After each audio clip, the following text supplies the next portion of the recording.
Hey guys, this is Tyler here in Estonia, and I'm going to discuss a topic here, and that is why Generation X guys have stopped using dating apps.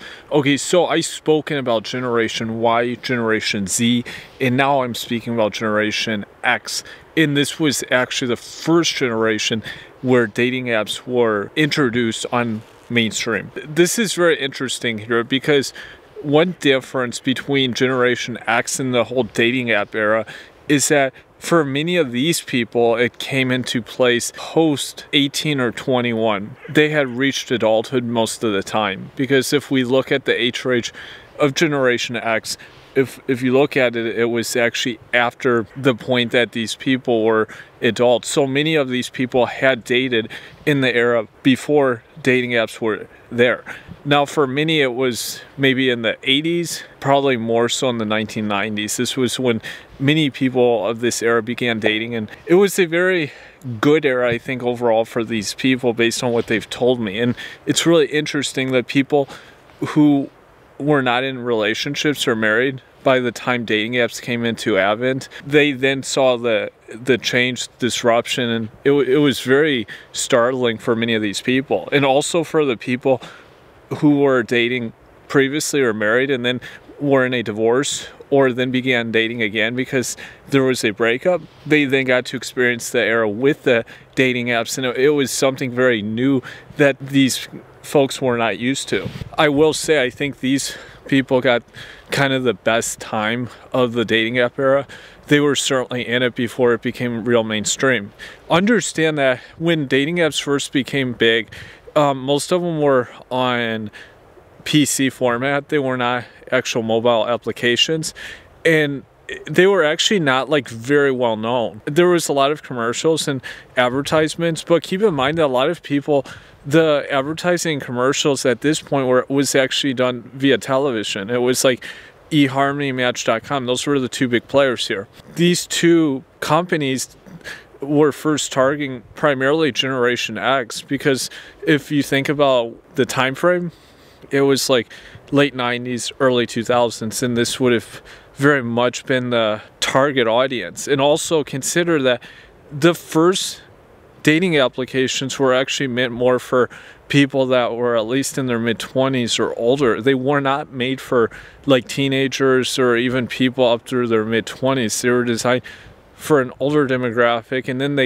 the companies realized they could make a lot more money focusing on younger demographics because they were just a lot more appealing for the younger audiences, and that's kind of how it worked. Note also that the gender breakdown with dating apps at this time was much more balanced. It was not like the 70-30 or the 80-20 or 65-35. It was actually probably more like 40-60, in some cases probably 50-50 even, and this was not something that we saw again with the applications and all the thirsty guys that were getting onto these apps. And remember here that many of the people were already in relationships or married or were not seeking relationships again when these apps were introduced, because if you look at the first half of Generation X, these people by this point would have been in their 30s, and some, especially men, were not interested in getting onto the marketplace again or finding a wife. And also remember that early on, a lot of the dating apps were actually more targeted for people seeking LTRs, long-term relationships, or even marriages, which is far different than the dating apps like Tinder and Baidu, which are more like short-term flings. Big difference here, and it just shows you too the mindset difference of the generations. Generation X, their experiences with these was probably more serious overall with men and women. When they got onto these platforms, this generation obviously was newer to technology and these types of platforms with online dating. This was something completely new. And remember what I've spoken about before, that there was a higher level of trust in the dating marketplace. When word was given between men and women, typically there was more follow through. I'm not always, of course, there's always been flaking. There's always been miscommunication, there's been dishonesty, but it was better. Overall level of integrity was higher here.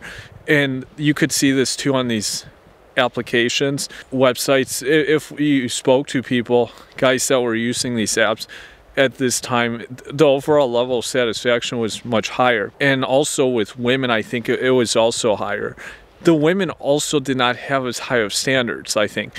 And that was one of the other big differences here compared to presently. They didn't have all the social media, and they didn't have all these other things that came along. None of that was in the picture. And also remember that at that point in time, like a woman who was 30, most of her friends were already married or in long-term relationships. And even for a guy, many of his friends would have been in relationships or married. That was the norm for Generation X. So when they got on, it was like if they had 5 other friends, so 5 other friends probably were all in LTRs or even married. And that was the case here. The overall level of seriousness was higher when they got onto these platforms. It tended not to be as saturated with all the men like we have now. The first guys that used these, I think it was pretty good, the satisfaction level. And I think people typically were more aware of what they were looking for. I also think women too were more conscious of what they were desiring. Not like completely, but I think it was better. And like I stated, they didn't have as high of standards. The mindset was different. This, of course, is a generation or 2 generations ago. These apps became more popular, obviously, as time went on. Some things, so obviously, as time went on, this audience, of course, got older. That was a big key here. When we look at people that were like in their early to mid 30s when these apps first were released, if you had 10 years, if this was in 2000, that would have been 2010. By that point, many of these people were at an age where they were not interested in dating apps at all. And some of them were not interested in dating in general. So they were done, or in marriages. They maybe had gone through a divorce or 2 divorces and they were done with that. Or they just didn't have a pleasant experience, and so they kind of moved on from that and opted not to continue. So I think just the age thing was one of the big keys here. Kind of outgrew it. Maybe they met someone through a personal network or something, a mutual friend, and they found a relationship that way. And that was probably the most common situation. Now, you also had a scenario for women where, if we look at the age range, they were growing older. The first half of Generation X, if we had 10 years on to late 90s, 2000, that would have put them in the mid 40s. By that point, these women were now competing against millennial generation. And that obviously was a big factor for them slowly weeding off of these applications. Men were also facing the same thing, but not to the same degree. Men often through their 40s and even 50s can still date younger women. And there's just a natural inclination that older men will date, and even 55-year-old men can date like a 30-year-old woman. That's very normal. It's not uncommon. Typically, a 55-year-old woman cannot date like a 30-year-old guy unless they bring quite a bit to the table or are very beautiful for their age. That's usually how it works here. Now, as time passed, if we fast forward now 5 or 10 years, for men it of course became more difficult, and the application started to become more mobile focused. So the older guys, older Generation X, were especially now competing against these younger folks who were maybe in their early 20s or even younger. The next major issue that became involved here was probably social media. This was a big aspect that really changed the game. Social media, yes, it kind of existed in MySpace in the early years of dating apps, but it wasn't real big like it is now. There wasn't such a thing as Instagram. Truthfully, I think dating apps would have been more prolific before the social networks came into place. And so there was naturally a lot more attention seeking from women that they could simply do through social media. They didn't have to use dating apps. They could get people to like posts online through their social media pages. This was a big reason why I think the overall success rate too was going down. It was declining because it was a factor of both women being able to get validation through the social media. Yeah, they could get validation through dating apps, but early on you had to often kind of pay for play more. It was more costly to match up with so many women if you're a guy. It wasn't like you had unlimited options like you do now. With social media, it was a whole different era that we were going into. And so the social media aspect was big. Women didn't even need to leave their homes. They didn't need to go on dates. They could just simply get on social media, or also use the social media as a dating app. And this, of course, was cheaper. It was free. People were starting to hook up through like MySpace or Facebook. This actually was something of a big trend by the mid-2000s, if you speak to people. Social media became obviously one of the bigger audiences was Generation X, and they were really feeling the effect of it. It was probably more, it took more of a hit on men, because the women could just go on to here if they weren't getting the matches they wanted, get attention through social media, or just simply that they didn't care about having company and face-to-face environments. They could go online and chat with people and share their lives, and they didn't need to even leave the home. When we think back to like 1990s, people typically, unless it was like their family, close friends that they were in proximity with, they actually had to leave the home to do stuff. They couldn't just sit online.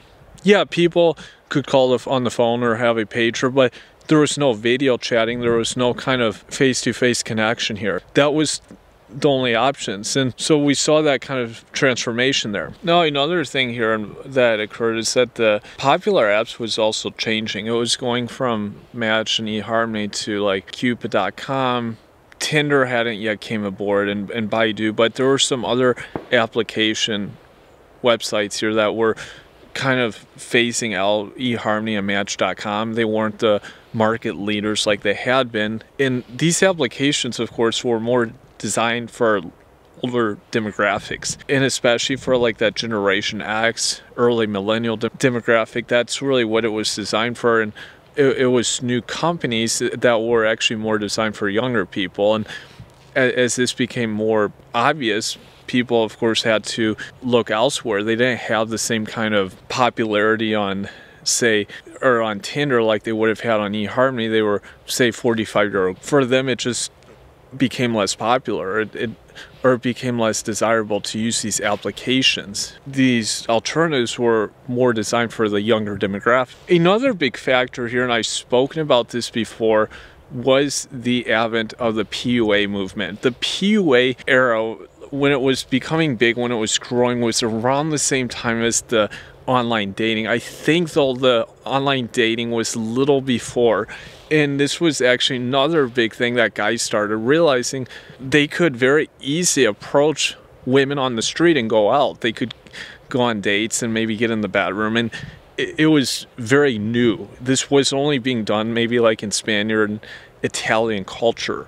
This wasn't being done in many other countries. And guys realized through guys like Strauss or Tucker Max that there were effective psychological cues and strategies that could be applied and could be used very effectively to meet someone face to face and go out with them, and in a matter of maybe a few days or weeks they could get in the bedroom or be in a long-term relationship. And so guys maybe that weren't as good looking, like on applications, on dating websites, they could just do PUA, because often I think the PUA was more effective for guys who weren't quite as attractive, but they had a lot of confidence. They had very good social skills. Maybe they had good status or a good career. They could just effectively approach a person like at the supermarket, at a cafe, in any social setting.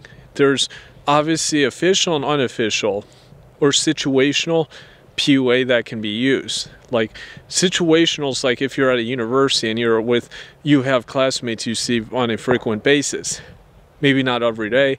There's a beautiful girl in your class, you see her now and then, she knows you, you know her, and you take the opportunity here. This would be more like situational PUA. But the more random PUA is of course where see someone on the street and you go up to approach him. This was the start of this whole PUA era. In the guys that were in this early on, mostly Generational X, it was really good from what I've heard. And this was in USA, this was in many countries around the world. It worked very effectively. Women were not used to these tragedies. They didn't realize what this was about. There wasn't all the online resources and information about what this was, and it worked wonders often, especially for the guy who was not very good looking. And so this was a common way that men were taking advantage of this opportunity, and this obviously then led into the next era of PUA.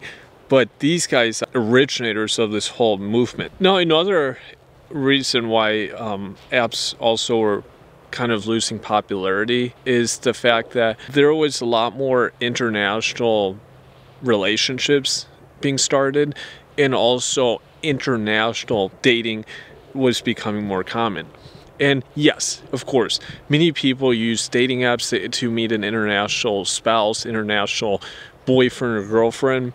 But I'm talking about, like, if we look at this in a separate category than the domestic market, this was also something very new. People hadn't been meeting spouses or girlfriends online, or traveling to a country and meeting someone on the street or on the beach and then dating and possibly marrying. This wasn't really very common before the 2000s, and this was starting to really emerge. We see a lot of the Southeast Asian dating websites start becoming real big in the early 2000s. Ukrainian dating websites, Russian dating websites.